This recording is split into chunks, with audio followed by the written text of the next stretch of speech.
my living room, actually. Oh, wow. Awesome.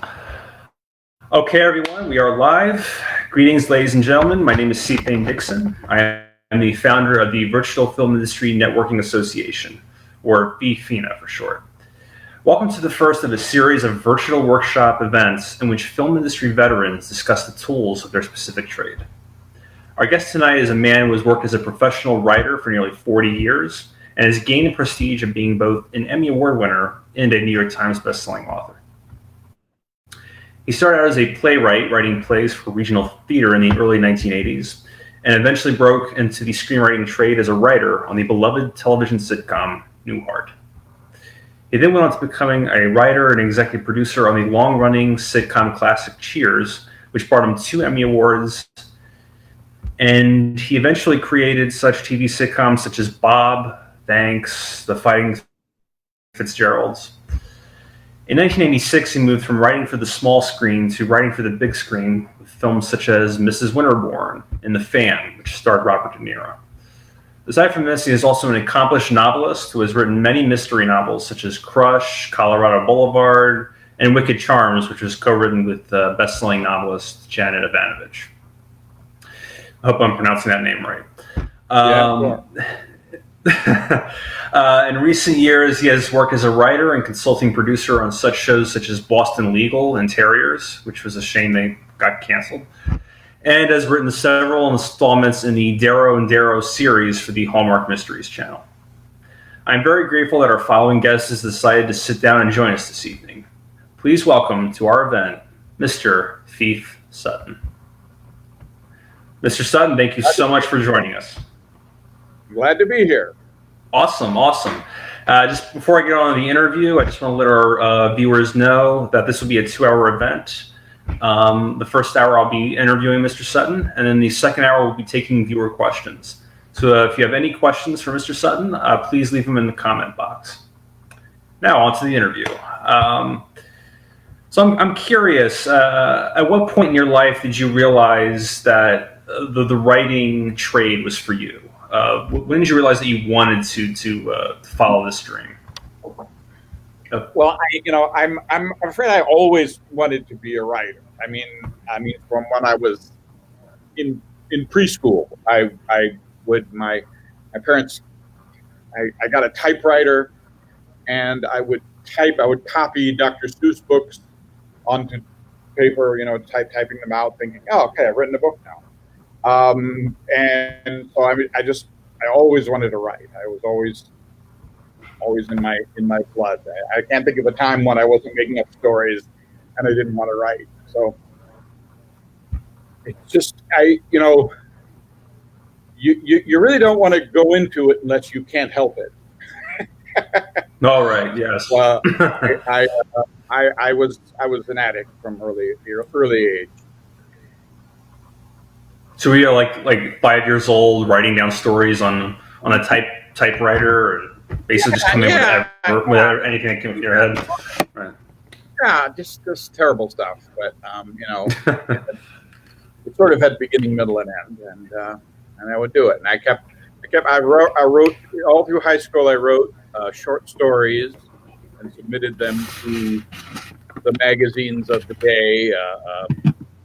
Alfred Hitchcock's Mystery Magazine and Playboy magazine, and my wall was packed with rejection notices.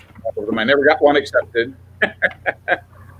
And then when I was in high school, I started acting in plays, and so I started writing plays then too. And then when I was in college, I wrote a number of plays and had them done, and I was even in some plays that I had written, and you really have nobody to blame then if something doesn't work. Yeah, that actor just didn't pull it off, or who wrote this crap? It's all you. But I did, I liked, right? I found that I had a gift for writing dialogue, and I just like to write. I mean, I always write. I mean, I'm Sunday, 4th of July weekend, I was just writing. Awesome. In your journey on becoming a writer and practicing the craft, did you ever feel discouraged? Oh God, endlessly. I mean, you have no, there is nothing. You get rejected so many times. You get rejected so many times, so often that, I mean, I remember, early on, I wrote a screenplay. I don't know whether it was, I guess maybe I was in college. I wrote a screenplay and I really, really worked really hard on it. And I sent it to an agent that a writer that I admired had this agent. So I sent it to this agent and he sent me back this scathing criticism saying everything that was wrong with it. And I just was so discouraged because I just felt like I'd put everything into it that I possibly could. And, on the one hand, I thought, well, he's wrong. But on the other hand, I thought, well, what if he's right? That's it. That's all I can do. But then, if you're really a writer, you'll forget that discouragement when the new idea strikes you, and you think, well, that would be great, and you'll try and write that one, and try and write that one. I did not.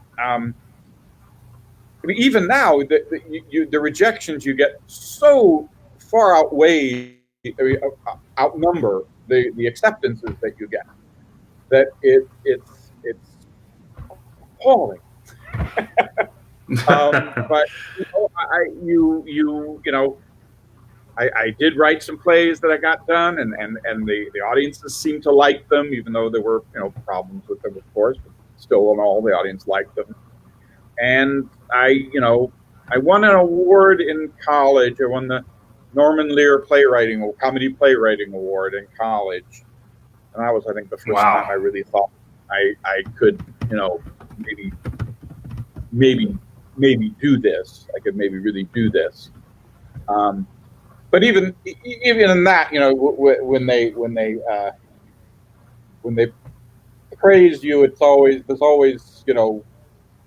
always they give and they take at the same time. They say, well, the dialogue was really funny, but the story didn't work, or whatever. And there's this.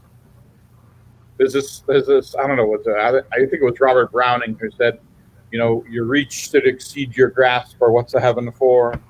I always feel like I'm trying to do something good, and I've never really gotten there yet. Right. But it's true it's true when they say that every writer is their own worst critic. Yeah. Well, I mean, I've had other critics that are very worse. But yeah.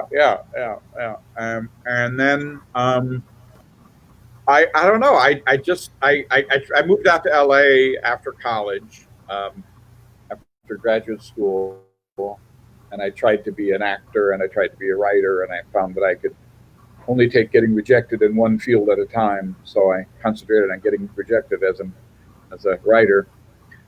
And I don't know. I mean, I got so many rejections that I honestly don't know why I kept trying, except that I just couldn't help myself. Wow. It's amazing. Look how far you've come after all of the rejection and feelings of discouragement. I mean, it's pretty amazing. I can still get a good rejection now. I'm very fortunate. I mean, when I think about the fact that all I really wanted when I was a kid was to say, I didn't even know what it meant really, was to say that I make a living as a writer. I make a living as a writer. And I didn't even really know how one made a living as a writer. But I've done that. I've done that for almost 40 years, I guess. Yeah. Did you initially set out to write for TV and film when you were working as a playwright? I mean, I wrote for what was available to me, So I wrote for plays because I was doing theater in school, and that was an available thing that I could write. And I liked writing plays, and I liked writing entrances and exits and all that stuff. But what I really wanted to do was do movies. I sort of sensed that movies were. I wanted to write two kinds of writing. I wanted to write novels, and I wanted to write movies. I wanted to make movies. I didn't really know what that meant. Really, I mean, I thought I wanted to direct or something like that, but still. So, but when I moved out here to LA, I started writing screenplays because I figured that's what you did, and none of them ever came to mattered to anything. I mean, there was one that you get those interests, those sparks of interest from a producer. I got a play that there was a producer interested in doing it in New York, of a big director, Hulu Grossbart, who was interested in doing a play that I wrote. But then he lost interest in it, and then I got another movie that somebody was interested in it, and went around, and then he lost interest in it. So I never made any money on it. I never did anything, but there was always enough hope to kind of keep you going. And then when I was after I'd been out here for a while, there was a friend of mine who I went to college with, Barbara Hall, who wrote for the Newhart show, the one set in Vermont. And she said, well, what you want to do is you want to write a spec script. You want to write a sample script for a show. And because that was what you did in those days. It's not really like that now. But so I wrote a spec Newhart, and I really admired Bob Newhart. I listened to his records and knew his comedy really well. And I felt like I captured his voice really well. And so I wrote a spec Newhart, and then she gave me notes, and I rewrote it, because that's as much as you hate to admit it, that's really what writing is. It's sort of like writing is rewriting. But then I handed it in to her at the end of the season. I don't know what it was, season 3, let's say. And then at the end of that season, she left the show, and everybody that she knew left the show, and a whole new group of people came in. So it was in the office, but nobody who knew me from Adam was there to read it. So literally 3 years later, I got a call from one of the people at Newhart saying, I got down in the pile of submitted scripts, and I read your script, and I liked it, and I barely remembered writing it. I was so used to writing things and getting rejected and turning and never hearing from anybody on it that I barely remembered that I'd written it. And they were very nice to me, and they took me to lunch, and they said they didn't have any assignments, but it was a good script, and they gave me a free lunch, which was good because I was starving at that point. And then from that, I sort of contacted Barbara Hall's agent again and said, that they liked this script, and maybe you could send it around. So he sent it around to a few places, and one of the places he sent it to was Pierce. Mm-hmm. And so they called me, and they liked it. Heidi Perlman read it, bless her heart, liked it. They called me in to pitch. I didn't know anything about pitching. I had never pitched. I was a very internalized writer, a very kind of introverted writer. I never talked about my writing beforehand. I was never one of these people that held court in bars and talked about the great things we were going to write. I would write it, and then I would set it out. So our pitching just seemed totally alien to me. And I went in and pitched, and did not go well. They did not like any of my pitches, but I guess they liked me because they had me in again to pitch again. And so I pitched to Glenn and Les, and I pitched to Try Hard On, I pitched all this stuff, and there was one joke that they kind of liked. One joke that I told that they kind of liked.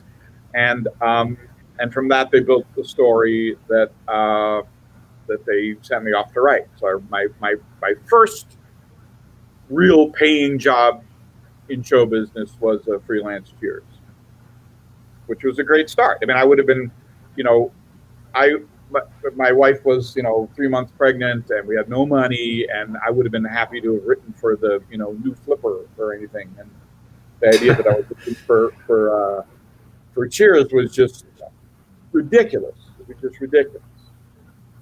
And I wrote that Cheers, and then in those days you freelanced for a while, and so I did write a couple of the Newhart episodes too, and I wrote the Cheers episode, and I wrote, so I wrote about 3 or 4 episodes of television that year, and made more money than I could possibly imagine, and just thought that I was set. I was set. It was great. But what I didn't know, what it took me a long time to learn, is that as hard as it is to break into this business, it's just as hard to stay in this business, and you continually have to reinvent yourself. You continually have to prove yourself over and over again.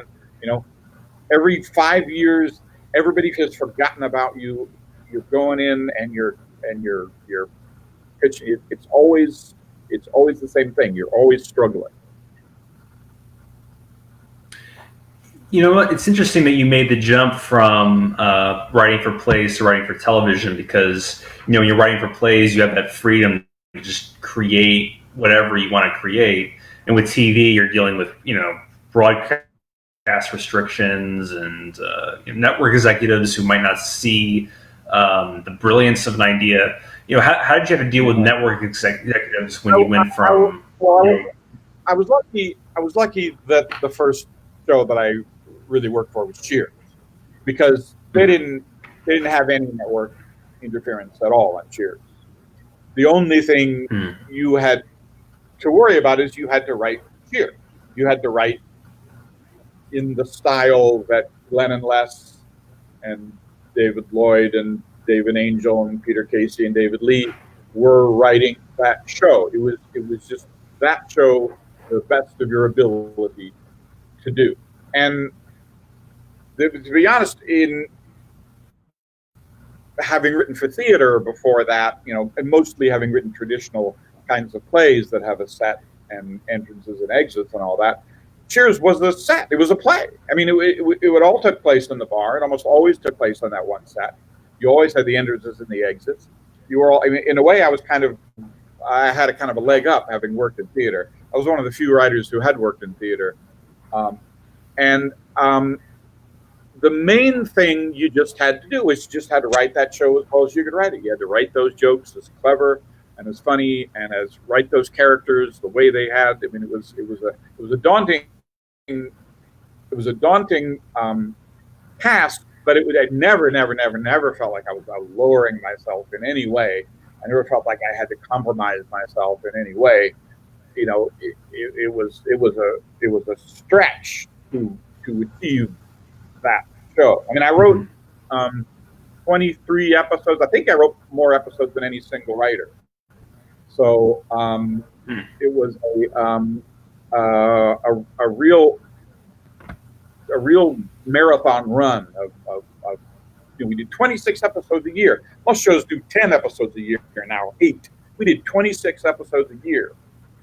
For 11 years, right? For 11 years, yeah. And I was on the show for 8 years. Oh, okay. That's an amazing feat. It really is. Well, I mean, I knew I was lucky. I knew I was lucky. How did working on Cheers improve your ability as a writer or an executive producer? Well, I mean, I say I didn't know anything about being an executive producer or television at all. I didn't know anything about television. I didn't know how television worked. They didn't give you a orientation talk where they say this means this means that. You just had to figure it out as you went along. And they didn't know. I mean, the nice thing about writing for television, especially in those days, I think now too, is that they don't know where you come from. All they know is that this script, the spec script they read, was good. So they were people who were high school dropouts, who had been comics in improv. There were people who'd been musicians. There were people who'd worked in advertising. There were a few people who'd gone to Yale, but it was all the same. It was all a mix. We were all equal in that. So you just had to try and figure out all the learning of how to produce a show and how to do, because I ran the show my last 4 years on the show, me and Bill Steinkellner and Sherry Eichen. You learned it. You learned by doing. It was very, very difficult. But then what I learned about writing, the main thing I learned about writing, or one of the first things I learned about writing, was that there is always a tendency to think when you have written something, and when people give you a critique on it, or they don't like some aspect of it, you get defensive, and you think. And I think the reason you get defensive is that you think, well, that's what it is. That's the only thing that I can come up with there. And now you want me to come up with something else, and it won't be as good. And why do you do that? And you just learn through getting the crap beat out of you time and time again in that room, that there is always another joke. There is always another approach. There is always another avenue that you can follow that will probably be better, that might be worse, that might be roughly the same, but there's always infinite choices that you can make as long as you do it. And the reason doesn't really matter. I mean, the reason could be as simple as, you wrote this great script and it's wonderful for this guest star, and the guest star isn't available, and there has to be a woman instead of a man in the part, and that's just the way it has to be. So you have to go and you have to take that and you have to do it. Or the story doesn't work for whatever reason, but the set is beautiful, so you have to write a script for the set. I mean, lots of times it's just totally arbitrary stuff, but that can be kind of liberating, and it can be, you just have to do it. And the idea, I think what I learned is that there's always another approach that you can take. And even if somebody gives you a note that you disagree with entirely, if they have enough power that they are going to make you do something different there, well, you can come up with something different, and it's probably going to be better. Interesting. It's always funny. You always hear filmmakers complain about how, I have to compromise and I got to, change the way they want it. But, the way you describe it, it's not always such a bad thing to go that route. Well, I mean, it depends upon, of course, who is giving you the notes. I'm talking about Cheers now. And in Cheers, we generally did the show we wanted to do. We always did the show we wanted to do. They never came to us and said, the network, NBC, Paramount, the studio never came to us and said anything that we had to do. So if we made a mistake, it was our mistake. If we did an episode that wasn't that good, it was because we blew it. If we did a great episode, it was because we achieved it. I mean, but that was that show. Now, since then, I don't know whether it's because of time passing or because of whatever, the networks get very, very, very intrusive, and they get very, very, very hard. And you get notes that are insane and ridiculous, and you have to deal with them. But you can't. I mean, unless you're. I mean, I don't know. Some people have a way of doing it, of fighting back. That's, I don't know. David Kelly, for instance, on Boston Legal, his way of fighting back was to be entirely unreachable. They couldn't find him to give him the notes. He would be, ice fishing in Reykjavik or something like that. And so he couldn't give him the notes, and he'd do the show he wanted to do. They did they had the scenes at the end of Boston Legal where they're smoking the cigars on the porch, on the balcony. I don't know if you remember those. But they were every week we got the note, we cannot have them smoking cigars. We can't show people smoking on television. And you keep them smoking and say, okay. Well, okay, you can have them holding the cigars and you can have them lit, but you can't show them actually breathing in the smoke and blowing it out again. And then he'd do it. And they do it. And he didn't care. He just didn't care. And he had enough clout that he could get away with it. But other people, if they try to do that, if they don't have that kind of clout, then they get fired and replaced by somebody else. And they'll fire you and replace you at the drop of a hat. So you have to find a way to pick your battles, and to, when you get 12 pages of notes, of single-spaced notes on a script like I do at Hallmark, and you have to pick, okay, well, that one I can do, that one I can do, that one, and you pick the 3 or 4 that you really disagree with, and the others you just try and finesse. It's not easy. How did you make the leap from writing for TV sitcoms to writing for the big screen? Is it difficult to make such a leap?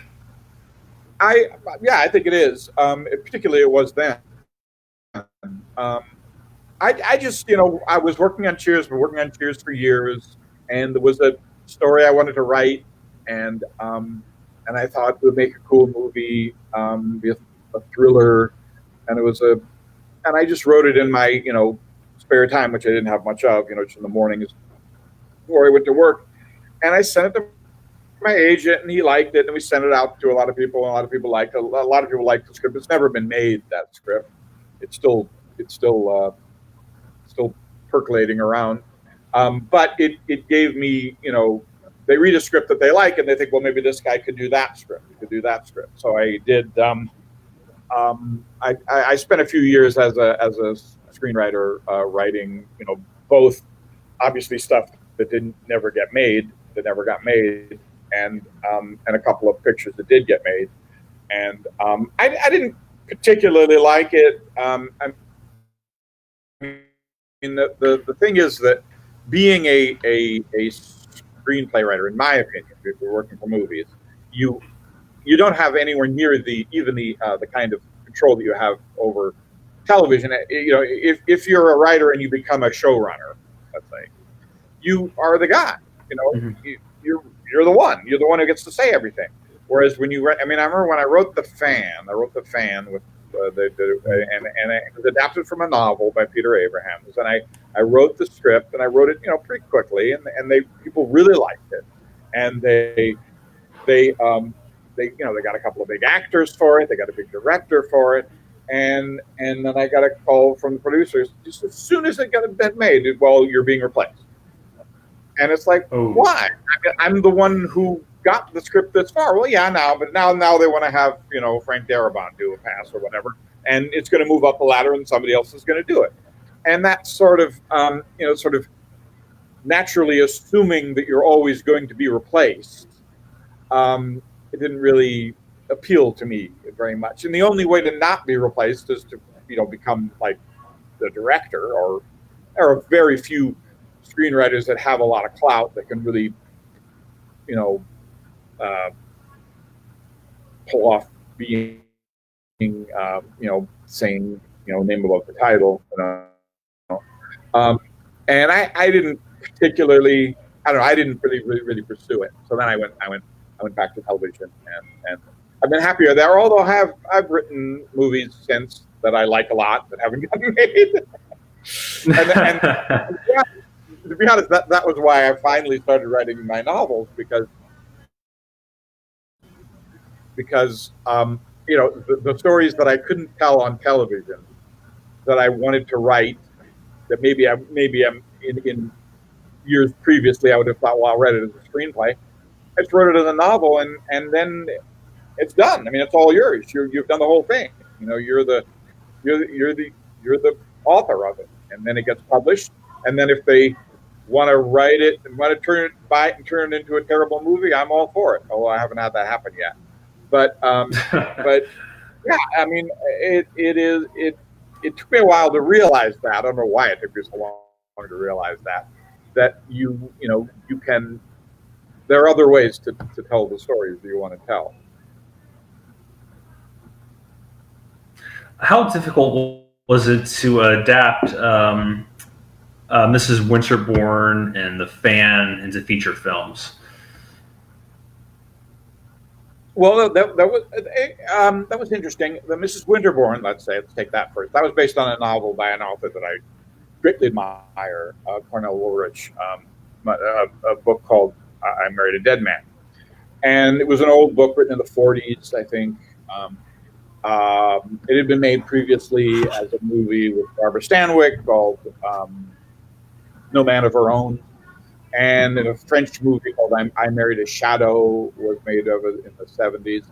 So it had it had a good hook. It had a really good hook. This woman is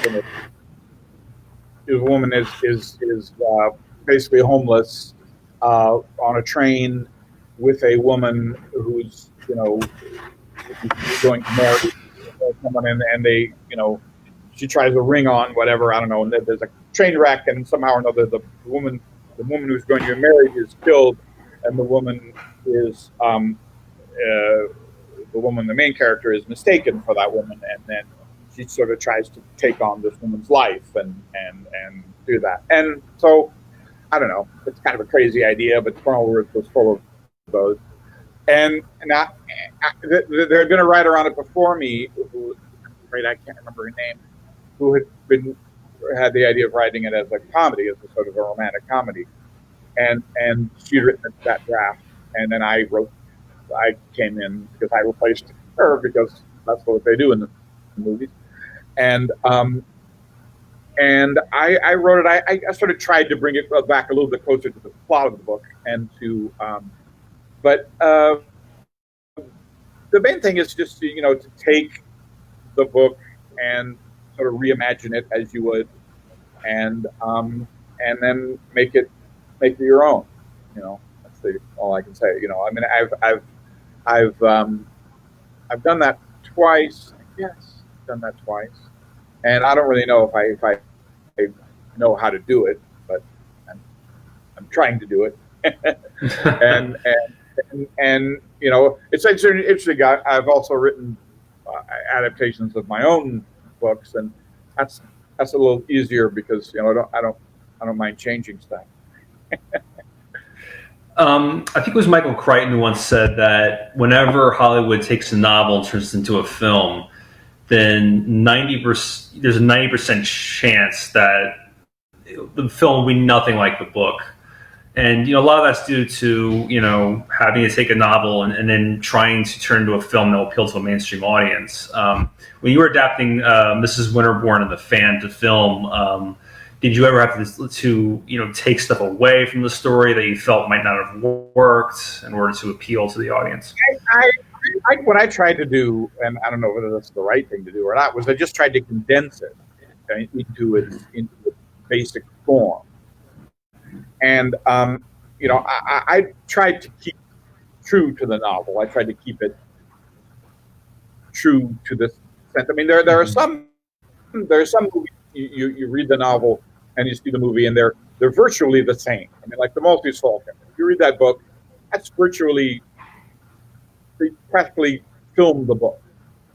Whereas plenty of other movies, there's a I don't know if you've ever seen or read In a Lonely Place, but that is so different. The book is really good too, but they are so different. You cannot even believe that they're even, other than the fact that the main character has the same name, it is not the same book, not the same story at all.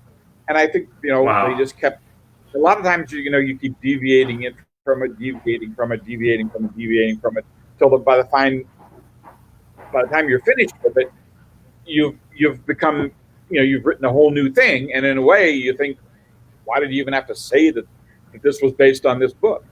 I didn't do that with either of those. I tried to keep it, and maybe I would have been more successful if I had. I know a lot of people, they say, well, they read the book and then they throw it away, and then they just try and remember it, and they try to do, and of course, a lot of screenwriters also, try to put as much of their work into any script as they can, because they think they'll be more likely they get a credit on it. And it's funny, movie writers. It's funny. This is probably not what you were asking, but movie writers are very, I think anyway, are very competitive with each other. You don't really know any other movie writer. You don't really know any other movie writer. They're very very competitive with each other. TV writers are very collegiate. They work in a team. They work. Mystery writers, novelists it's practically a family. I mean, they love each other. I don't kind of know why. I think it's just that literally in the movie world, there are so few jobs out there. There's so few films that are made, and there's so few people that can get the jobs that they're honestly, they think of you as competition. That wasn't your question. That's all right. It's interesting you brought that up because it seems today that there's so much less product coming out of Hollywood than there was when you started out writing. Well, I mean, yeah, there's a lot less. There's certainly a lot less when I started writing than there had been years before that too. They just continually do less and less work, and now they tend to do more of it on television. I mean, most of the people who, if you want to write good stuff and you want to do good work, you want to write a story that is not a superhero story or a remake of an 80s comedy.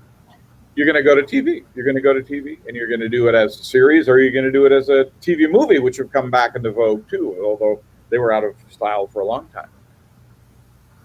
Yeah, no, right. It is, and nowadays, I mean, in this current climate, movies don't even exist. So that's very true. You've got to go. I mean, say going to Netflix and all that is not a step down at all. That's Amazon, Netflix. That's great. They do it. That's fine. What made you want to become a novelist after years of writing television? Well, I mean, I'd always sort of intended to be a novelist, and I sort of didn't realize how quickly the time passed. I don't know how old you are, but you find you get old really fast.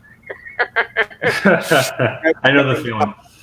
And it was. I think I kind of like thought I should do this. If I want to try to do this, I should do it now. So I did. I just tried to write a novel that I had, and I wasn't even really thinking about getting it published. I just wanted to see if I could do it, see if I could continue, because I mean, you write a half-hour comedy, let's say, for television. You can hold that whole thing in your mind. You can hold it all in your mind. That beginning, second act, third act, whatever. You hold it all in your mind. Right, even an hour drama, you can pretty much hold in your mind too. You can pretty much see the beginning, see the end. Screenplay, tougher, but at least you can see each act sort of independently and sort of look at it like that. A novel is like endless. I mean, it's like a thing I mean, it takes at best. I mean, from my mind, I mean, I've written some novels in like 6 months, but that's very fast. And you are in the middle of it, and you can't see the beginning, and you can't see the end. I mean, I think the old Doctorow said it's like driving down a country road at night. You can see what's in front of you through your headlights, but you can't see what's behind you, and you can't see what's ahead of you.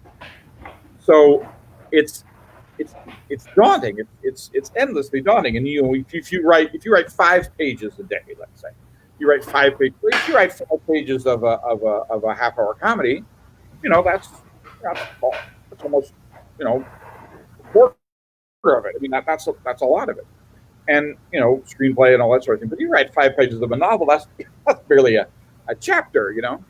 So right. So that was a daunting thing, and I just wanted to see if I could get through it, and I did, and it was published, and it didn't particularly sell, but then I wrote others that have also not sold that well, and I've written about, I don't know, 5 novels I think, and then 2 with Janet Evanovich. And it's a cool thing to do. I'm working on Run right now, and you feel like you're doing something meaningful. Were you ever worried that people weren't going to take you seriously as a writer of crime fiction? Since you were known mostly as a TV sitcom writer. That's funny. I never did think that. When I started writing for movies, I automatically wrote thrillers. When I was a kid, I used to write mystery stories and horror stories and fiction like that. I never really thought of myself as a comedy writer, although I knew I wrote funny dialogue. So I always kind of thought I would do that, and then when I wrote the first couple of novels that I wrote, they sort of straddled genres. They were like sort of thrillers and sort of romances and sort of this and sort of that. They couldn't really figure out where to put them. So I wanted to write. I thought, well, I just want to write something that is absolutely in a genre. It's just crime fiction. It's just hard-boiled crime fiction. A hero that beats people up and all that. And so I wanted to write one like that. And so when I did, there was never a problem with that. I think I had more of a problem with my first book because it was sort of semi-literary fiction, and in that genre they really look down their nose at anybody who wrote for television. You don't want to even admit that you wrote for television. You want to change your name before you put it out there. But in mystery fiction, in genre fiction, they're more forgiving for that. And if anything, it only helped me.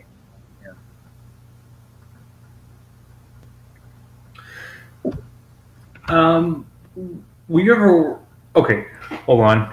Okay, so there's a bit of a glitch there. We got it fixed. Going through your IMDb profile, notice that you're a writer of many genres. What is the secret to being able to master various genres?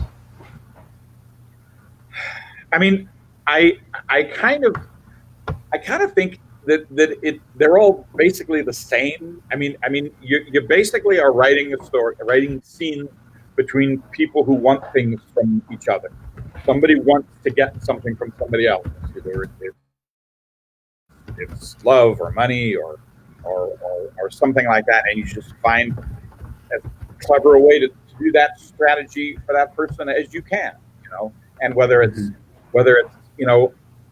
literally life and death situation, or whether it's Sam afraid he's going to get embarrassed by going out with two women at the same time or something. It doesn't really matter. It's if you can get inside people's heads and you can write what they're feeling, I think you can do it. So I never really think when I'm writing a thriller, when I'm writing a mystery novel, I never really think, oh, now I have to write it with a totally different voice, because I think it's all humanity. It's all the same thing. What are the difference in writing comedy in the 80s and 90s and writing comedy today? Well, I mean, there was one hard and fast rule. Well, there were two rules we had on Cheers that you obviously on Cheers you couldn't do the sort of sexual humor that they do now. You couldn't do dick jokes. You couldn't do pathological jokes. You couldn't do that because it was the 80s and you just couldn't do that. And the other thing was that Glenn and Les were very big on not having any pop culture references in the show. Nothing referred at the time it was actually set, because they felt that then in reruns the show would get dated. So I always say to myself, if I'm talking to a young comedy writer, I say, okay, here's the thing: you're going to write a comedy, but you can't use any dick jokes, so you can't use any pop culture references. And they'll think, well, what else? What is comedy? I mean, that they're just that. I mean, that's all there is. You're very, very very much reliant upon that nowadays. I think too reliant on that. It's easy to make a joke about Kanye West, but in 5 years, will anybody know who that is? Or will the reference be the same? I mean, there are jokes in Cheers about Donald Trump, but now they're kind of scary instead of being, he's just a rich jerk. A script kind of exists in its own world, and it shouldn't rely entirely on bum Kim Kardashian, bum you know, Lady Gaga and all that stuff. Yeah, Right. that's easy. But It seems today that a not lot of hard. young comedy writers, they don't have any good influences because they're mostly relying on films from like the past, 15 years where, it's mostly dick jokes and pop culture jokes. Right. Well, I mean, on Cheers, you were, the things that they talked about were the screwball comedies of the 40s, 30s, and 40s, um, the early television like Sergeant Bilko and all that. So the Mary Tyler Moore Show, Dick Van Dyke Show, and there were people who wrote for the Mary Tyler Moore Show, and people who wrote for the original Bob Newhart Show were on that show. Glenn and Les wrote for the original Bob Newhart Show, and but Bob Ellison, David Lloyd wrote for the Dick Van Dyke Show. So they were the best of the best that you were writing with, and well, you did not want to put a foot wrong. Um, and I remember, it was Glenn used to have a joke that he used to say, because everybody used to say, well, they're kind of like Sam and Dan are kind of like Tracy and Hepburn, aren't they? And he would say, yes, they're just like Lee Tracy and Audrey Hepburn. And at the time, very few people got that joke, but now no one would get it. So I think they both they don't know how to do comedy in general, and also they specifically don't know how to do that form of comedy, because that form of comedy, I mean, there was a straight line, a line of succession. People who worked on the Mary Tyler Moore Show, people who worked on Bob Newhart Show, people who worked on Taxi, people who worked on Cheers. They worked on. They were the same people, and then those same people worked on Frasier, and a couple of those same people work on Modern Family. So you have that legacy is still alive, but it's dying out. And you get there is something to be said also. I know it doesn't seem I know it seems very old fashioned, but there's something to be said also for multi-camera comedy in front of an audience, getting an actual laugh, having to get an actual laugh.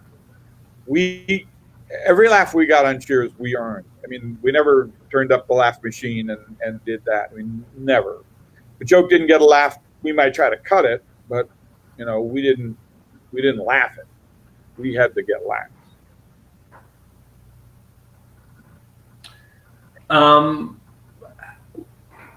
How did you get into writing for films for the Hallmark Mystery Channel? Why don't you tell our viewers a little bit about that? That was one of those things where just you cannot. There is no. I did not set out to do that.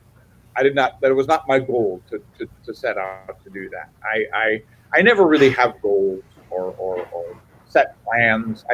Things just sort of happen to me. But what I was doing was I was pitching a series with a producer named Jonathan Axelrod, who's a very good producer, and we had this series we really wanted. I really wanted to do it. I mean, it was really. I thought it'd be great. And we were all set. We were pitching it and all that sort of thing. And along the way, Jonathan said to me, "Phoef, you did Boston Legal, right? Well, there's a lawyer show I have in mind probably for the Hallmark Channel or for Lifetime or something like that. Could you kind of a modern version of Clarence Darrow? Could you do that?" And I did not want to do it. I did not want to do it. I couldn't have been less interested in doing it. But I sort of told myself, well, you want to keep in this guy's good graces because you're pitching this project that you really want to do. And naturally, of course, the project that I really wanted to do didn't go. And the project that I was not all that enthusiastic about went. And it turned out to be a very successful thing. And if I had listened to my heart, everybody says listen to your heart. If I listened to my heart, I would never have done it. I would have totally said, nah, I'm not interested in doing that. But I just sort of took a chance because there was, you want to have something in the fire, and he was a nice guy, and I liked him, and so we pitched that, and they bought it at Hallmark, and I wrote it, and then I've written 4 of them since then. I'm writing 2 more. So go figure. And then because of that, they liked me at Hallmark, and I wrote three of another mystery series, and now I'm running a show for Hallmark, Chesapeake Shores. So I didn't set out to be a Hallmark writer. I didn't set my sights on that Hallmark, but apparently I was right for it. So there they are. Yeah, they produce a lot of genre stuff that's very similar to the sort of crime novels that you write. So it seems that transition was an easy one. Well, I mean, I don't think that they thought about my writing novels at all. I think if anything, the only thing they thought about was that he wrote for Boston Legal and he wrote for Cheers, so he can do sort of comedy drama type stuff. And the novels that I write are much more hard boiled than the Hallmark stuff, which are basically what they call cozies in mystery trade, Right. But it worked out. I don't know. I'm really grateful. I mean, I have a job now, in this climate, so that's great. Excellent. It's so sad when you see these great writers from 20, 30 years ago who are working on such great shows as Cheers, and then you go 20 years later and they're barely working and they're struggling. So it's good to see that writers like you are still. Well, I mean, I gotta say, putting out content. That's the thing I was saying about how hard it is to stay in this business. I mean, it's tremendously hard, and I know a lot of writers who are, I think, far better than I am, who are retired not because they want to be, but just because the work dried up. And in comedy, anyway, it's a very ageist business. They don't. I mean, once you hit 40, they assume you're not funny to the kids anymore, and they don't want to have anything to do with you. And that was one of the reasons why I went into doing Boston Legal and Terriers, was that they're not quite so ageist in the drama field, and but they it's hard. It's very hard. I mean, I'm trying to think. I don't want to say beat out of school, but I'm trying to think if anybody else from Cheers is still working now. I guess there are a couple of us, but very few. Yeah, which is weird because I mean, everybody acknowledges that that's like one of the best. I mean, I don't know if it really is, but the thought is that it's one of the best shows, one of the best comedies. So you'd think that any comedy show would. Oh, you work on this. You worked on Cheers. It'd be great, but they don't. They're not interested in me. They're not interested in me for comedy. It's really sad how you have the new Hollywood and the old Hollywood, and then the new Hollywood has no respect or any interest in the old Hollywood. It's really sad. Well, I mean, it gets to the point where I used to think they think that old movie is The Godfather, and then right. But now they think an old movie is The Matrix. And you mention anything before The Matrix, one day you go, right. I don't. I mean, my frame of references tends to be older movies, as you can tell from looking at the posters, and I think they have a lot to learn from them. Oh, that's very true. I grew up on old movies myself. I've learned so much about timing and brilliant writing and whatnot. And I don't think you see that a lot in films today because the film schools aren't teaching the film students about the language of film as it pertains to films from 50, 60, 70 years ago. Well, I mean, movies, for instance, don't tend to have scenes in them anymore. They don't even very unless you're talking about something like Quentin Tarantino, who really writes scenes. They don't tend to do. They just have 3 lines and then they go to the next scene. 3 lines and then they go to the next thing, and it's just like, there's more to it than that.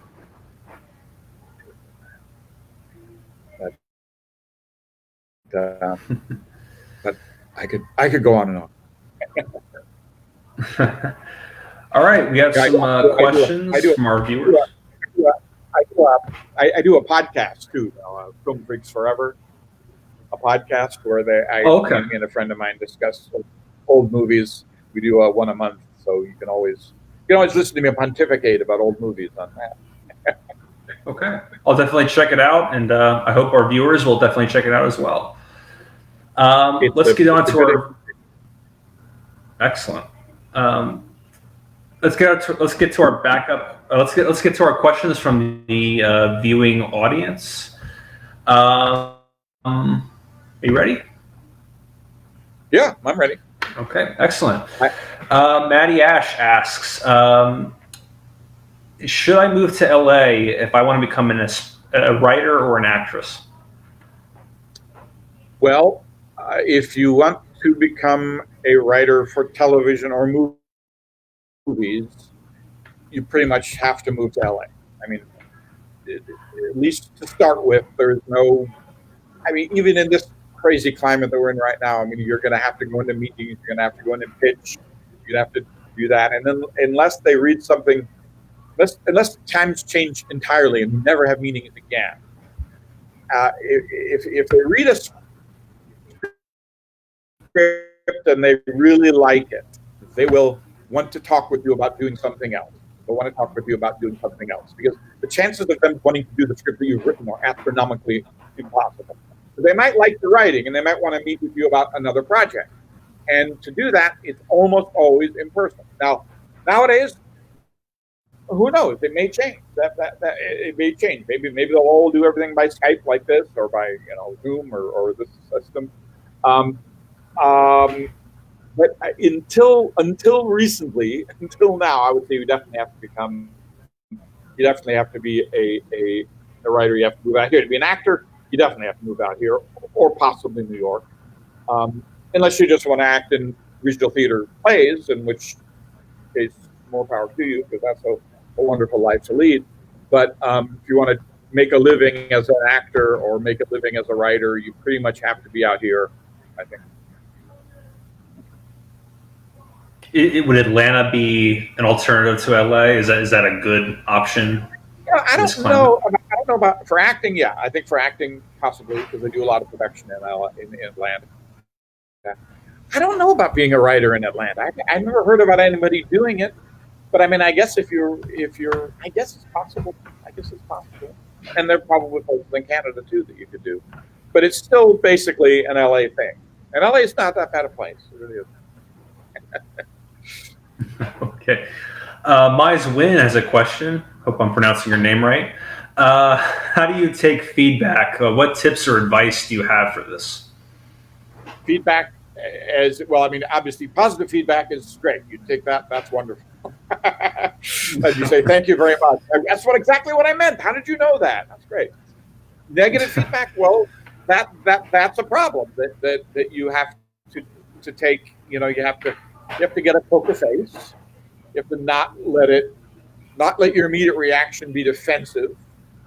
You have to think about it, because chances are, if you get the same feedback on a point in the script from a bunch of different people, or even different feedback about a point in the script, but it's always about the same point in the script, then there's probably a problem with that point in the script. There's probably something about it that's not right, and you have to try and figure out how to fix it. And obviously, if you're getting feedback from somebody who is going to put up money to produce it, then you say, thank you very much. That's a wonderful note. I would like to, think about that. I'll certainly, you've got to make them feel good about themselves, because they want to feel good about themselves. And but at the same time, if something is ridiculously going against everything that the script is, then you have to say, I don't think about that, but I don't think so. But I mean, you gotta have somebody say to you, what if they're witches, or what if they're you've seen The Big Picture, that movie that Christopher Guest made, what if we switch sexes, and you know what, that might actually be right, or it might be the worst idea in the world.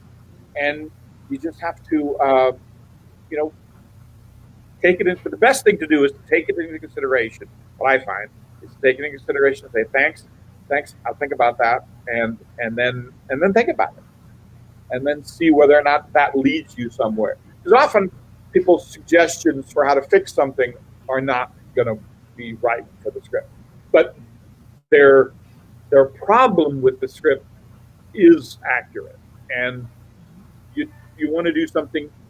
You see that it needs to do something different, or that you could do something different, or make some other choice at that part of the script. Then that would be,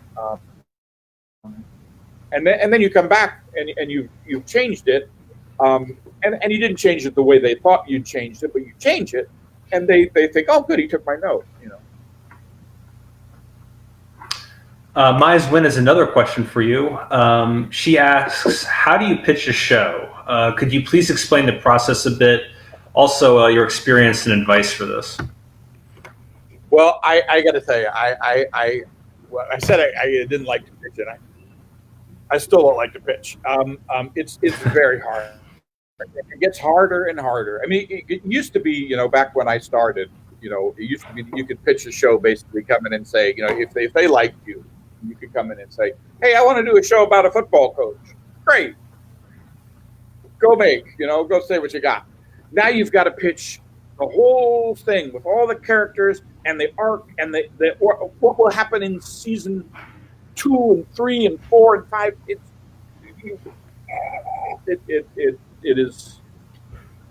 is daunting. It is really daunting. I much prefer to write the thing, or to write a you know, extended outline of the thing, and you know, either they'll read it, or you can try and rehearse it and get. But it's hard. It is the hardest part of it. I mean, I remember when I was in college, and I used to write paper. And they always wanted you to hand in an outline for the paper with the paper, and I always write the paper first, then do the outline, because I could never figure out what I wanted to say until I'd said it. And in a way, this is kind of like that. I mean, it'd be much easier for me to write a script than to pitch a script. But and at various times they prefer that. I mean, at times, you know, it goes through cycles, whether they prefer to read the spec script, you know, a script of a pilot, and then decide whether they want to make it, or they want to hear a pitch. I don't know where they are now. I don't know where they are now, but it is not an easy thing. It is not an easy thing.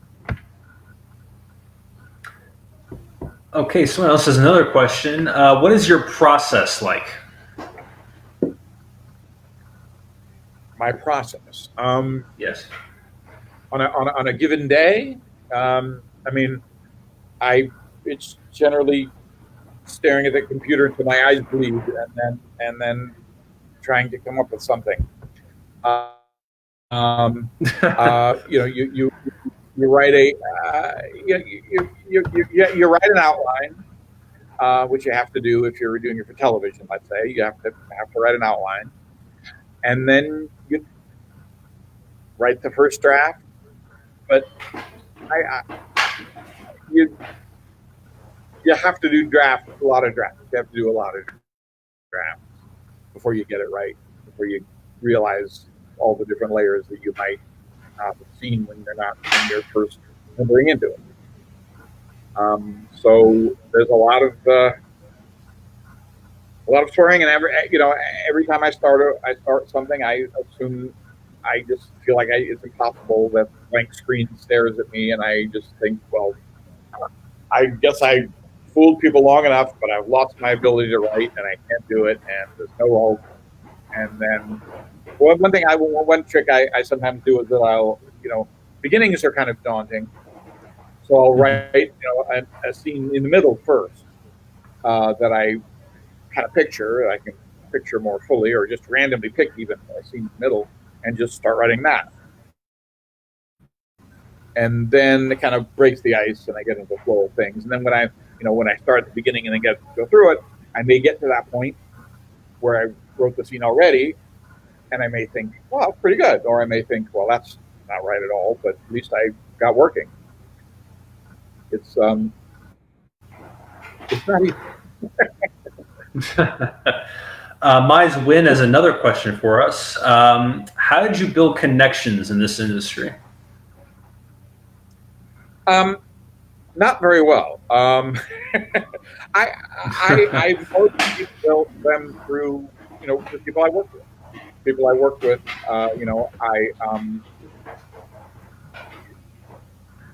and the people that I never really networked. I never really talked. I never played golf with people, and that I know people who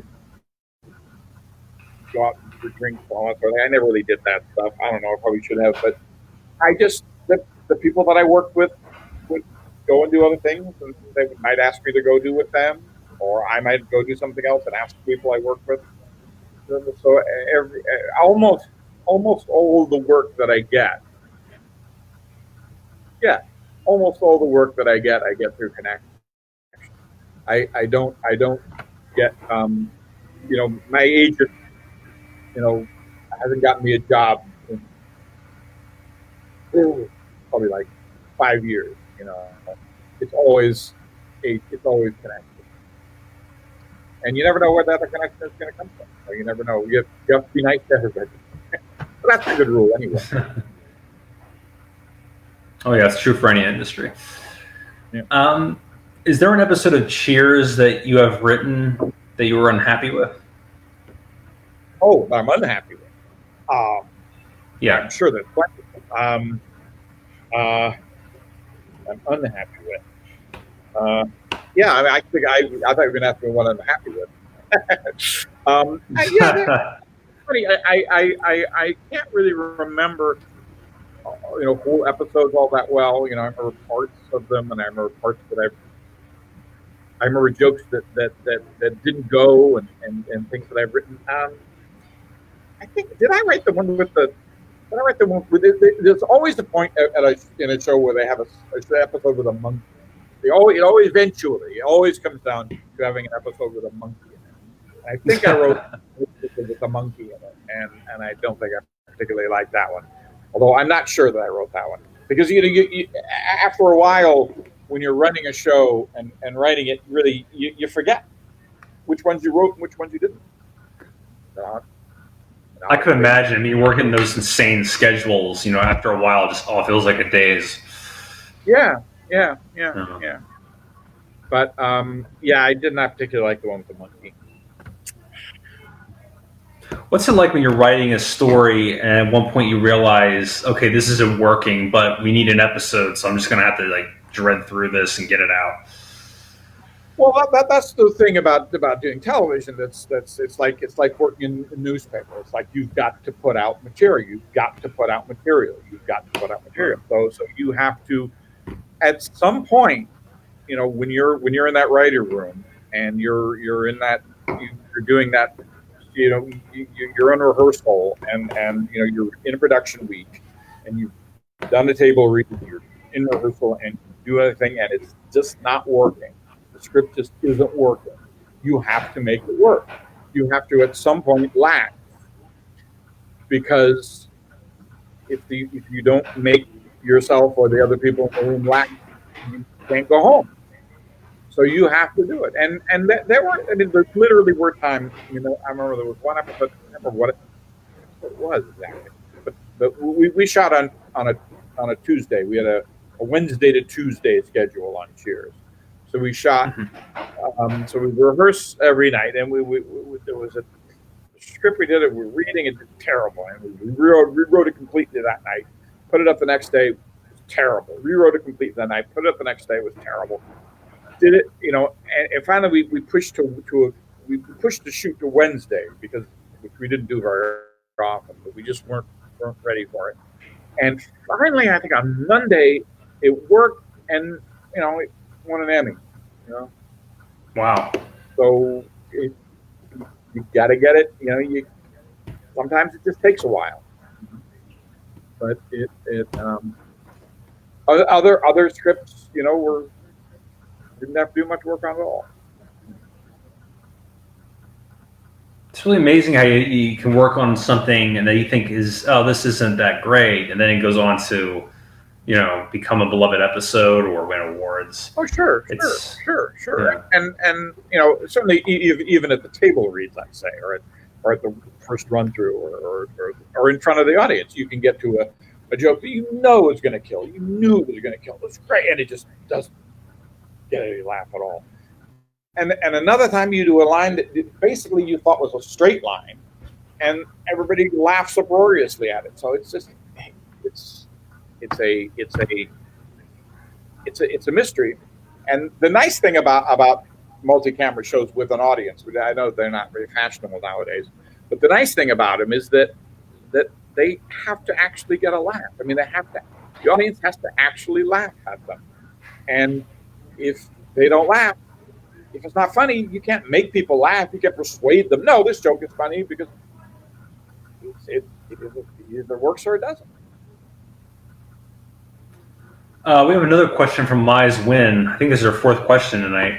Do you have any advice about how to find trustworthy resources for the research process? What would you personally recommend? Trustworthy resource. Well, I'm afraid I use a lot of Wikipedia, and the internet. The internet is a great. I mean, back in the old days, we used to actually use the Forest Research, which was they did everything from Harry Mason to Star Trek to everything else, because they would go through the script and they would research the hero, and instead made a baseball reference that wasn't accurate, they'd call you on it, and you'd have to fix it. Nowadays, you pretty much just do it all on your own. And I would hope that, I try to, if I'm actually researching an actual thing that I have to know about, like in a mystery novel or a mystery screenplay, I try to find enough references to it that I know that there's not just some one crazy, internet source that says that,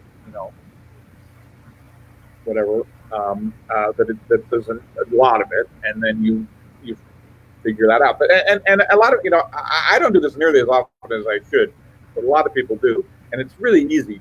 Just call somebody. I mean, it'd be surprising how much people are willing to talk about if they think you're interested. So you call a lawyer and ask them about some legal questions you have. They'll be happy to help you. Call a policeman and ask about something that's going on. Call a scientist, call a doctor. It's really very easy to do, and I know a lot of writers who do it a lot, and I should do it more, but I'm kind of shy. But that's probably the best way to do it. To actually go to somebody who does this thing, because such as a bartender, for example. Or a bartender, yeah. For example, yeah. They always say write what you know. I always say write what you know. The problem is you only know so much.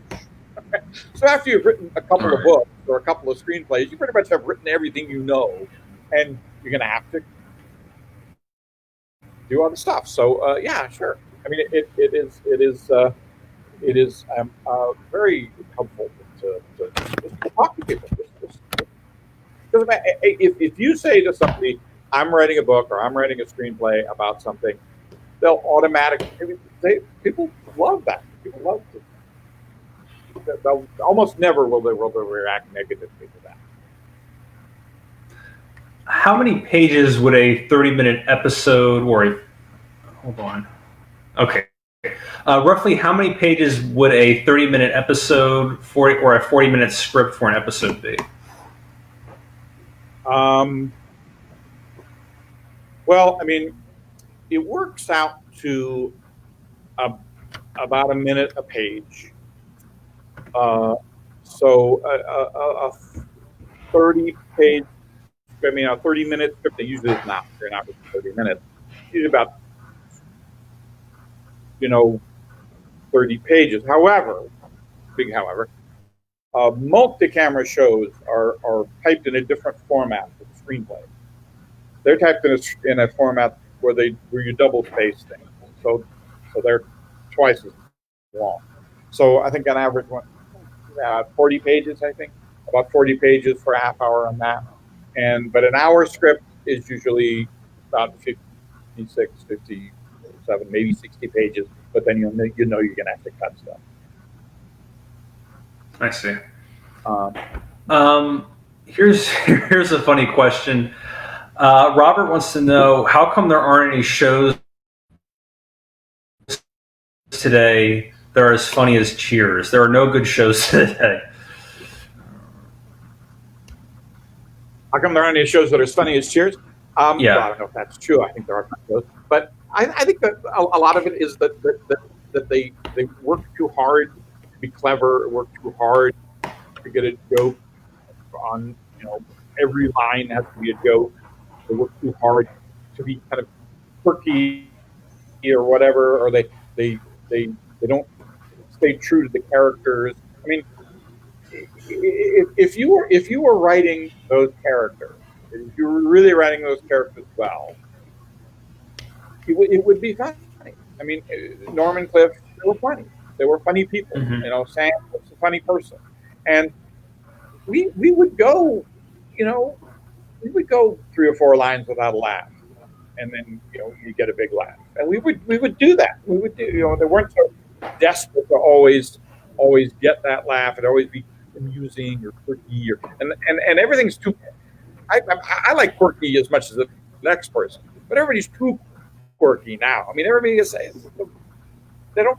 I don't know anybody like a lot of the people that are on television now.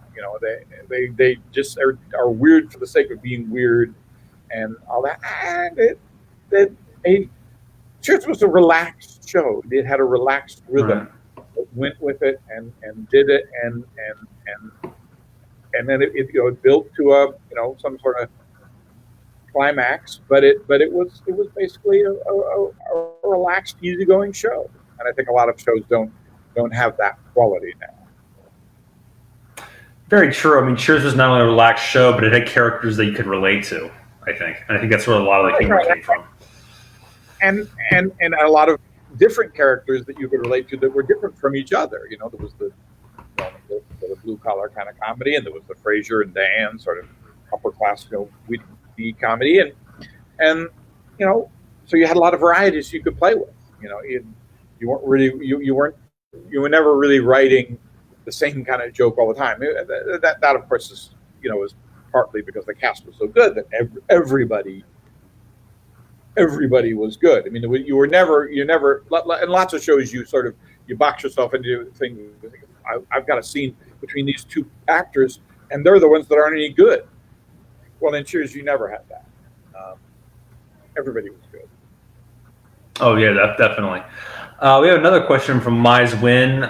She asks, "How did you find your style of humor?" I imagine I was just born with it. I never, I don't like people who say this ordinarily, but I don't really write jokes. I don't really write jokes per se. I admire people who can write jokes, and the wonderful. There were people on. There were Bob Ellison and David Lloyd. They could write a joke that you just kill yourself. Why couldn't I come up with that? But what I write is more behavior, character. A line of mine that will get a big laugh would not sound like it was going to be a funny line out of context. It's just that is the way it comes. It's somebody saying no, and it gets a big laugh. That is the way that I work, and even early on, I always said to myself, I'd rather not have a joke at this point than have a joke that wasn't a good joke, or a joke that really was really stretching to be a joke. I was more character oriented. What genre is your favorite to write? All of them. I like them. I mean, I think if I was going to be writing for myself and no one was paying me, I'd probably write mysteries or thrillers. I don't particularly understand what passes for comedy right now, so I don't know if I'd want to write for comedy, but um, yeah, I just like to write characters doing things, wanting things from each other. We have another question here. Who is the most difficult person you have ever worked with? Well, I've been very lucky. I've worked mostly great people. I mean, Ted Danson is an absolute sweetheart. Um, um, I've worked with I've even worked with people who are supposedly difficult, and I not find them difficult. I've never really worked with a person that I had a real problem with, except one um, uh, that I had the sort of killer combination of being both very, very, very, very difficult and rude and unpleasant, and also not any good as an actor or funny. But in the whole, the most difficult person I worked with, maybe before that person, was great. I mean, he was so good. He was so good that it was worth it to put up with him. And most of the people have been fun. Do you want to mention any names, or do you want to keep that private? Well, I suppose I can mention. Sure, why not? I mean, the person I can't stand is Rob Schneider. He was just awful person, and not funny at all. I don't think, and just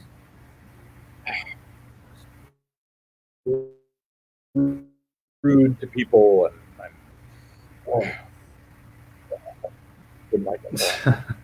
And the person who was very, very difficult but great was Dan Crater. He was a real pain in the ass, but he was so great that it was worth it.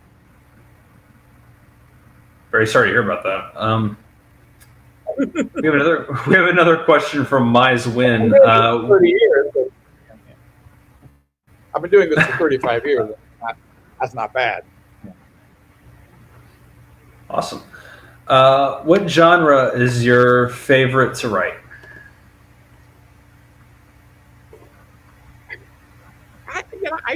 Again, that's hard for me to say.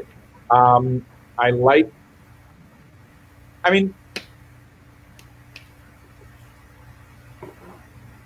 at the moment, I'm interested in writing mysteries because they're harder for me, and they're harder to construct, and that makes it kind of a challenge. Writing comedy, can flow kind of easily for me, but at the same time, it's really hard to do something that sort of makes enough noise that people will really want to do it. So I don't know. It depends. I mean, when I think of a story that I want to write it, and if it's in a certain style, then I'll want to do it. We have another question from Mize Win. She asks, what's the difference between a screenplay and a script? Well, there isn't really any. I mean, the term script gets sort of tossed around. I mean, that's really anything in pages that you write. A television play can be a television movie can be a script. A half-hour television episode can be a script. A hour television show can be a script. Even a book, you have a whole book or that you're handing your hand in. That's called a script. It's just that. A screenplay is generally, a movie, a script of a movie, or a script of a television movie, perhaps. A half-hour comedy is a half-hour script, and an hour drama is hour drama script. There isn't really any real difference. We have another question. Robert asks, I noticed you work as a consulting producer on news radio. What was that like? Well, that was a lot of fun. I only did it for, I don't know, maybe 1 year, maybe less than 1 year. And, I just sort of came in and sort of helped them. I didn't write any episodes. I just sort of helped them fine-tune stuff and all that. And that was a really, great show, but a really crazy show because they were literally around the clock. I mean, they never went home. I mean, they were. I mean, on Cheers, it's funny. Different shows have different cultures that they bring. At Cheers, it was a very kind of professional culture. We would come in at like 10 o'clock, and we would leave 10 o'clock. Pretty much around the board. That was the way it was. Some nights when they had a lot of extra work, we might stay till 11, 12, maybe even 2 or 3, but very, very, very, very rare. Very rare. News radio, they were there like constantly, around the clock. They would start writing at 11:30 at night, and they'd have dogs running through the office, and it was like a Marx Brothers place. And I just kept saying, you can do this for a while, but I don't see how you possibly maintain this for any length of time. But I don't know. I got a couple of good friendships out of that. And it was fun. It was a great show. Great show. Maybe it's a good thing you didn't write for it because you have to put with Andy Dick and whatnot. So, and I heard that on news radio they had such a problem with him, showing up high on the set and everything. I heard a lot of unpleasant things about him, but I heard but there was a lot of people that there's always somebody on the cast that is a pain in the ass, or whatever. I don't know. I didn't deal with them directly. I mean, Phil Hartman, obviously, everybody loved, and Dave Foley, everybody loved, and yeah, it was. Most shows have. Cheers. I don't know. Cheers didn't really have a pain in the ass person. I mean, at times you wanted to kill all of them, but yeah.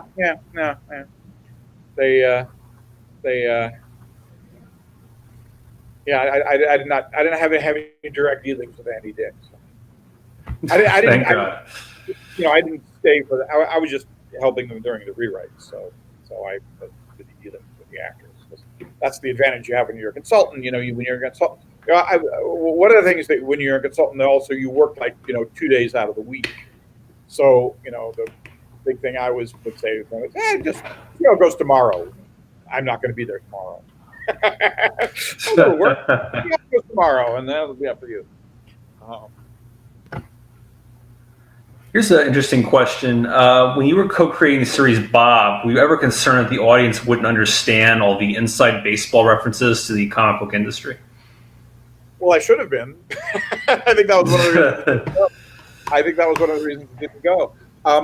We were all comic book nerds, and this was before the comic book nerds had taken over the world. So I mean, we went to the Comic-Con to do research on that show. The Comic-Con in San Diego was actually a Comic-Con. It was actually a comic book convention. They had people selling comic books. No movie stars or anything? No, it wasn't anything like that. So it was all. I mean, it was just sort of the beginning of the, Frank Miller and all that sort of thing. We're changing comics and making them more adult, sort of thing. It was just sort of at the beginning of that. So it was, but I met Bob Kane, I met Sergio Aragonés, I met all the greats, but people weren't really excited about that. I mean, Bob Kane was just this old guy that came in and he'd sign the thing and draw Batman, and you'd go, oh, yeah, that's great. But I mean, it was ahead of its time. Let me put it that way. It was ahead of its time, and I think that quality of it was not seen as a plus. Whereas when that Big Bang Theory was on, it was like everything was, those references were all, everybody knew them. I rewatched the entire series of Bob recently, and I was surprised how it perfectly represented the comic book industry, because you had so many sitcoms back then that they would have the comic book geek character, and he wouldn't act anything like a real comic book geek. But your show represented it so accurately. Thank you for saying that. I mean, we had people who worked in the comic book industry on the show, Mark Evanovich and Paul Powers, and also we were comic book nerds, so we were kind of that, the Tim Fall and the Andrew Bilgore character were kind of like us. And actually, one of my favorite episodes that I ever wrote was the one with Willie Mammoth, which was the one where he was supposedly writing for a Barney the Dinosaur type character who. Oh yes, I remember that one. And that was, I remember that one was tested by the network, and it got the worst testing of any episode ever, they said. But I was very proud of that. Okay. And actually, one of the writers of the show was in the William Adams costume. I love that episode. It's great. Very, very funny episode, and it's really good sort of satire on the whole Barney craze back then. I enjoyed it, despite what the test audience said. There was a joke there that there are certain jokes that you write that you always remember, and there was one joke that I really loved, which was when they started discussing the guy never appeared out of his costume. He was always looked like a woolly mammoth, and his child. Right. And somebody said, "Do you think maybe he actually looks that way? Is that maybe that's not a costume?" And Bob said, "Well, if he was born that way, you really have to admire what he's done with his life." I always like that stuff. Okay, we have another question from Will. He says here that he read in an interview that you worked with Sammo Hung on a project. Could you go into that? No, I didn't. I didn't work with Sammo on a project. I would love to have worked with Sammo Hung on a project. I have a friend who worked with Sammo Hung on martial law, but it was not me. I don't think I ever worked with Sammo Hung. I think I remember that. I love him. I heard him greatly, but I never. That's strange. We have another question here. Of all the episodes of Cheers that you have written, which one is your favorite? Well, there was one called, I think it was Lilith Sternen's third episode. It was called Dinner at 8ish, in which they were having, it was the first time you saw Lilith and Frasier living together in their apartment. Mm-hmm. And they invited Sam and Diane over for a dinner. And at that dinner, all the past history came out about the fact that that Frasier had dated Diane, and that Diane had all the complicated stuff. And people kept storming out and locking themselves in the bathroom and going out and all that sort of thing. And I really loved that episode. That one was one of my proudest moments, and it stayed pretty much the same all week. It wasn't even rewritten a lot, so it was a really good one. We have a question here from Emily. She asks, "What movies or TV shows would you recommend to someone who wants to become a writer?" Well, I mean. There's a lot of them. I mean, it depends on what you want to write. I mean, it depends on what you want to write. If you want to write television comedy, start with certainly you have to be familiar with the Dick Van Dyke Show. You have to be familiar with the Mary Tyler Moore Show. You have to be familiar with, I imagine, with Cheers now, with Seinfeld. I would say that movies, if you want to write comedy, you got to watch Preston Sturges movies, which are great. The healing comedies are tremendous. It all depends upon what it is that you want to write. You want to write thrillers, watch, Alfred Hitchcock and Dario Argento and Puzo and if you can figure out what it is that you want to write and figure out what style it is, what genre it is, just go back and explore that time for a while, that subject for a while, and you'll find really, really, really good stuff that has been done before. And I don't particularly, I've never been a particularly someone who worries about stuff being dated or old-fashioned or all that. I mean, if it's good, it's good. There's so much that you can learn from the old westerns and all that stuff. There's so much you can learn from them about telling a story. I mean, you watch you watch the Searchers, and you know where he got half the stuff we used in Star Wars, and you watch Star Wars, you know where half the stuff that they use for all the other stuff. I mean, everything is built on something that went before. So it's just a question of what you want. I mean, when I was on Cheers, the show that they always talked about as sort of the sitcom. I mean, the ultimate sitcom was the show called Sergeant Bilko with Phil Silvers. And I never really watched that show when I was a kid because I was too old and it wasn't rerun. But I went back and watched it then, and it was tremendously well constructed comedy. I mean, it was just great comedy. And there are episodes of that that are there's episodes of that are as good as anything on the air now. And you take the best episodes of any given show and watch them now, and they still hold up. They still hold up. So, very true. Yeah. We have another question from Mize Win. She asks, is there a way to write satire without being offensive? If so, how do you do this? Well, I don't know whether you would really want to. I mean, it is difficult at this day and at this particular point in time. I would not particularly want to be writing comedy because it does seem to me that people are very sensitive about what is considered to be acceptable. I mean, I know that there are things in Cheers that are not considered to be quite woke in the sexual politics of it, and the whole idea of satire is to offend. I mean that if you're writing satire, you're supposed to offend people. That's Doctor Strange was supposed to be offensive. Blazing Saddles is supposed to be offensive. That's why you write it. If you want to stay away from being offensive, then don't write satirical comedy.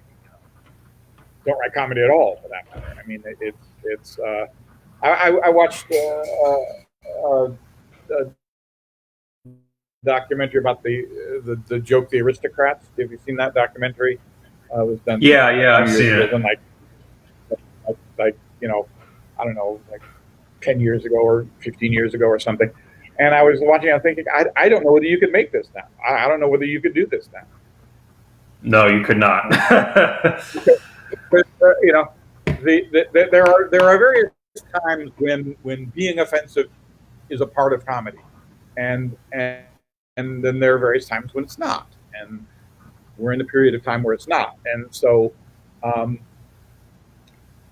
that's tricky. It's funny you mentioned about political correctness. It's amazing how things have changed within the past 15 and 20 years in terms of writing stuff. I recently started watching The Sopranos recently, and the entire time I'm watching this, I'm thinking, okay, you can never do this show today. Even though the show's not glamorizing immoral behavior, you still can't show it because people are still offended by it. And it's like people, I think people, especially TV audiences today, they can't seem to get their minds around that.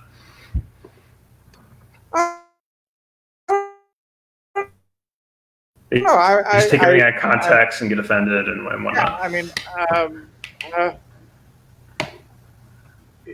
on the one hand, but on the other hand, everything on television is trying so hard to be edgy and dark and different. And all. I was watching the version of Perry Mason they have on the air. And so what the hell was that? I mean, everything was dark, PTSD, detective, and all this. I think that's as much of a cliche as the old detective who was true blue and didn't. I mean, everything goes in cycles, and by the time somebody breaks through and does something that seems to be different, then everybody imitates it, and then it becomes just the same thing.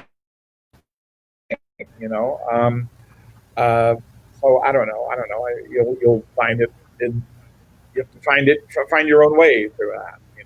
But if you write, I mean, if you write true and you write, no, I was thinking. I don't know. It's weird. I mean, certainly Fleabag. I mean, if you watch that, that's a very quote unquote offensive show, but you know, people seem to embrace that. Right. How hard is it today to become a writer in the in the whole wake of political correctness and whatnot? Do you think it's more difficult to be honest and raw as an artist? I don't think so. I think it's always been difficult, and it always will be difficult. And it's just a matter of finding your way, finding your truth. You know, if you write something that's honest and true, and even if it offends some people, it probably won't offend. I don't know. It is. I would say that more worry more about whether or not you're finding your voice than whether or not people will accept your voice, because you can't write in imitation of someone who is acceptable and be any good at all. You have to be yourself, and so just do it. Just do it. Very good advice. We have another question here. If you could work on any TV show, current or canceled, which show would you work on as a writer? Current or canceled? Well, I'd want to write for the Dick Van Dyke Show if I could. Current shows, I like Stumptown. I like um, I like Parks and Rec isn't on anymore. I like I have to think about that. They yeah, like Doctor Who. Well, I like Doctor Who at times. Um, Okay, we have another question. Working on Cheers, who is your favorite actor to work with? well, that's an interesting question, because they were all great to write for. They were all wonderful to write for, and you never really had a you know. People ask, well, you wrote mostly for Frasier, or you wrote mostly for Norm, or sort of thing. You didn't really do that. It was just whatever story you did, and so I loved writing for Woody because it was so funny, and I loved writing for Frasier because he could do anything. I you know they were all good. I mean, some combinations were particularly rich. Frasier and Lois were good, and Frasier and Woody were good. And, Ted, you wanted him to be with the right person and all that, but it was yeah, they were. There was not really any one that I felt particularly attuned to. Right. Another question here. What is your comments on the Shelley Long situation that revolved around the production of Cheers? Um, I think that's considerably blown out of proportion. Um, she was she was she liked to talk a lot after the run through. She would talk a lot, and she didn't really get along as well with the other cast members as the other cast members did. They were kind of a real boys club, including women. I mean, Carla Rio was a part of that. So was Kirsty when she went and joined them. Shelley never really fit in with the group that well. But there was never a problem with her. She was never difficult. There was never a time when you were wanting to go, oh God, why are we dealing with this person? She was great, and she was the star of the show when she was in the show. And the show was about her. It was about Diane, and every time you how you always, every time you had a story that wasn't working, you always had to think, how can I get Diane involved in it? Because Diane wanted so much from life and all that. She was really great. And when she left the show had been running for 5 years, which is the length of most successful shows. And there was nothing for us to do with Sam and Diane other than get them married. And if you gotten them married, the show would have been over. So in a way, she left at the right time for her to leave. And then when Kirsty came in and took over, it was a very scary time for the show because really no show has lost lead and continued. But, you know, the bench strength of the cast and all was such that the show was able to keep running for another 6 years afterwards. It wouldn't have run for 11 years if Shelley had stayed. It would have run for maybe 6, and then we would have said, we can't do it anymore, because you can't really do it without that, you know, that person. I mean, that thing. So I think it was unfortunate that she was sort of blamed for that. I never had a problem with it. It must be scary when you're doing a show and then something changes and you got to like find a way to work around that in order. My battery's running out. Okay, take your time. Okay, everyone, just let everyone know we have 14 minutes left until the end. If you have any comments, please type them in the comment box on the Facebook post. Thank you.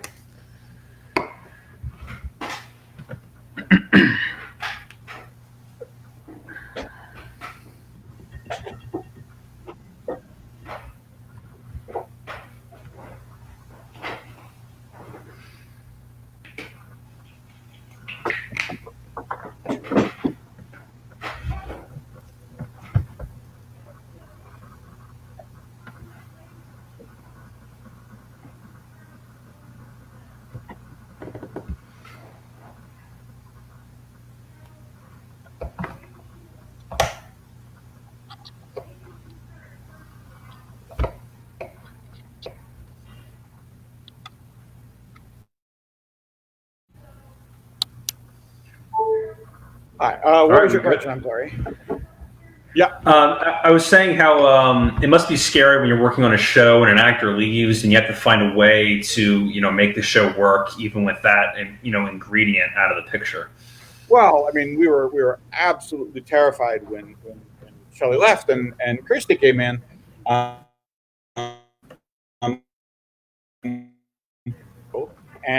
And we had a lot of trouble finding out how to make the character of Rebecca Howe really work. The character that they originally envisioned for the show was a really kind of a hard bitten, ball busting kind of corporate person who takes over the bar, and Sam and her, you know, butt heads, you know, and Right. Kirsty, great as she wasn't really very good at that character.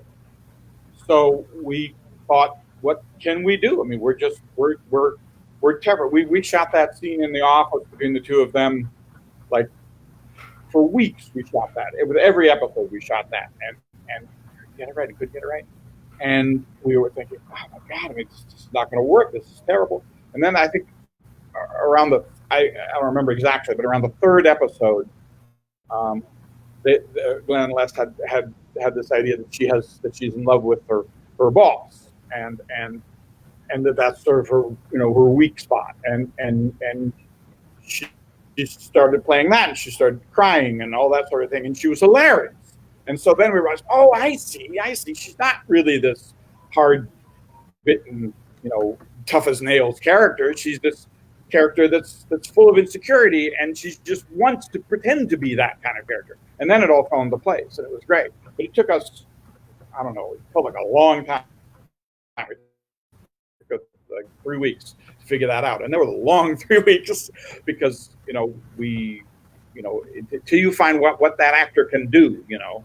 And if you go back to any show that is originally, you know, when it first started, you know, the first episodes of Seinfeld, or the first episode of the Dick Van Dyke Show, or the first episodes of any show, you find that it takes some while for them to figure out how the characters work and what works for those actors and all that. And then, usually about halfway through the first season, it kind of clicks in place and it goes. But the problem is when you're dealing with an existing show, you don't have that leeway because everybody's looking at you and thinking, this is going to be a disaster. It's going to be a free floating disaster. And then, at the end of the season, the end of that first season, we won the Emmy, and we hadn't won an Emmy for some years before that, so it felt very good.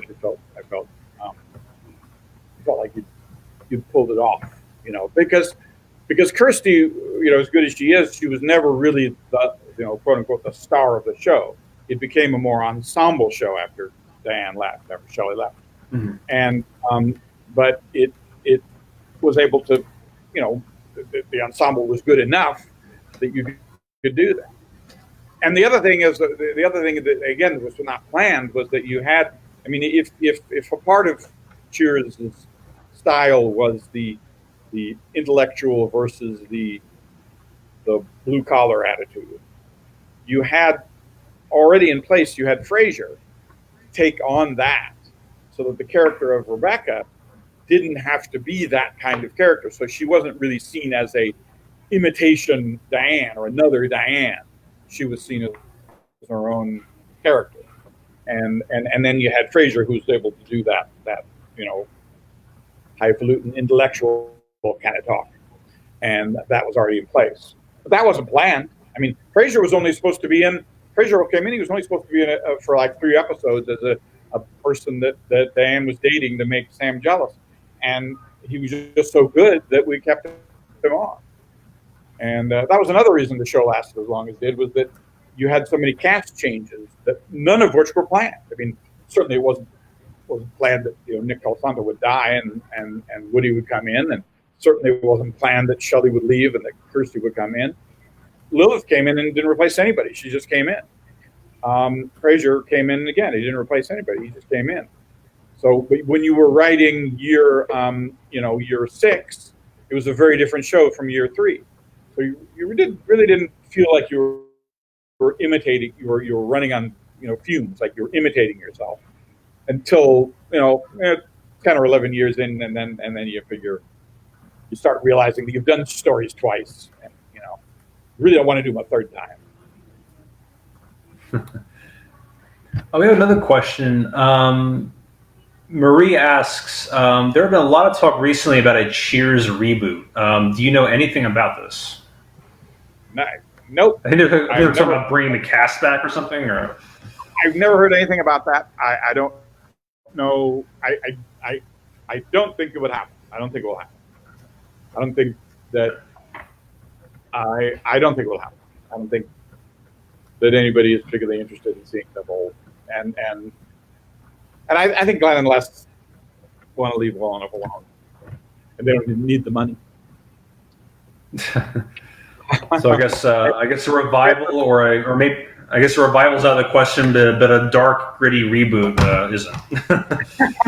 Dark, gritty reboot. Yeah. I